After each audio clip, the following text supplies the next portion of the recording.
So today's lesson is about the calling of the first disciples. Just quickly, it says, as Jesus was walking beside the Sea of Galilee, he saw two brothers, Simon, called Peter, and his brother Andrew. They were casting the net into the lake, for they were fishermen.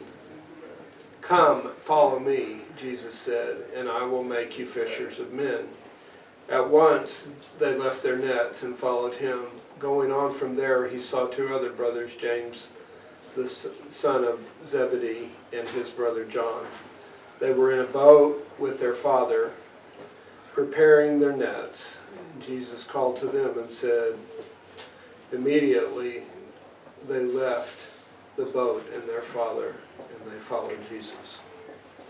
So, when we read the scripture, it seems to imply that he just appeared in these people's lives and they instantly followed him. But then if we read the scripture further, we kind of have different accounts. And for instance, in John it says that the disciple John and Andrew met him at the camp of John the Baptist, and John the Baptist told them to follow him. And they went to the Sea of Galilee in Capernaum, where all these same guys are from, and he gathered a group together. And in fact, all of the disciples except Judas came from Galilee, the Galilean area. Traditions, ancient Christian traditions hold that some of them are related. James and John are believed to be the first cousins of Jesus, and because their mothers were sisters. And so I think if we think about it, and if we look at all the scriptures and we put them together, these guys knew each other for a long time. I don't think it was a case of, hey, you complete stranger, come and follow me. I think it was a case of they grew up together. They would have traveled to Jerusalem a couple of times a year together. They would have camped out in the same camps. They would have gone to the temple and worship. Their families were related, so they were connected. Catholic tradition even holds that Matthew was a cousin, and Jesus is on Joseph's side. So all these guys, Matthew, Simon, Peter, Andrew, James, John, they all lived in Capernaum. And they knew each other, I think, for years. And they kind of had planned that they would at one point go into this ministry. They all knew John the Baptist. They no doubt went down and listened to him from time to time. Ray Vanderlyn, who's a biblical archaeologist, names 3 different places that John baptized along the Jordan River, and in all 3 of those places he encountered Jesus at one time or another. So I think what happened with them is what happens with most of our faith. If we encounter the faith in many different ways, and then at some point in our life we leave our nets and we go and we make that our life. And so I think that's what they did. I think that when Jesus comes up to Simon Peter and Andrew and says, come and follow me, he's saying it's time to go.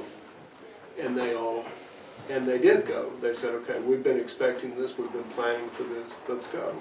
And they all started traveling together, and they traveled all over Galilee, and they would make trips down to Judea and Jerusalem, and they would minister in that area, and they spent 3 years of their life just traveling from town to town, telling the words of Christ. Christ taught the people, and they followed and studied. And So I think just because we don't have this bright light shining in our face like Paul has on the road to Tarsus, and he instantly converts and becomes a Christian, doesn't mean that God isn't working in our lives and that he doesn't slowly bring us into a ministry. And I think that's evident in the way that he worked in these people's lives. The three Gospels of Mark, Matthew, and John all record the crucifixion. Mary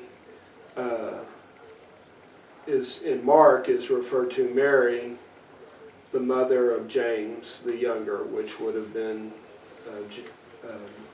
a different James, not James the elder, which would have been the son of Zebedee.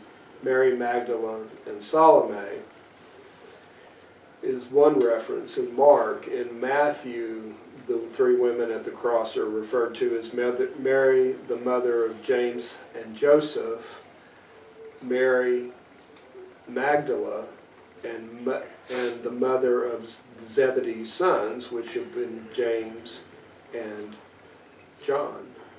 In the book of John, it refers to these women as Mary, the wife of Cleophas, not Zebedee, Mary Magdalene, and Jesus' mother's sister, which would have been Salome.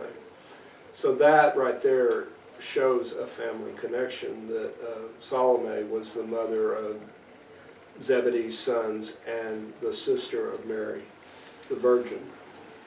So, so I think that supports that they knew each other and they followed. So the point for us then is that we haven't been left behind. If we're encountering God now in our life, then it's not too late to be his disciple. Being his disciple doesn't mean that you're going to become a preacher, but it does mean that you're going to start. A disciple is a student, but is also a student that applies his teaching, the teachings of the master, to his life. So it's a student and a follower. So when we follow Jesus, we're saying that we're going to live the life that he taught us to live. And that's what discipleship is. It's about becoming a follower, a doer of the teachings of Jesus Christ. And so I think the question for us then is, are we simply observers of the Christian faith, and we're cherry picking what we like from it? Or are we disciples and we're actually following Christ and doing what he calls us to do? And that's an individual question. I'm not saying that you have to choose this or that. And I think it's something that you need to think about. You know, is this just an academic exercise that will maybe help you stay sober? Or is it something that you're serious about making a part of who you are? So, and that's kind of the lesson for today.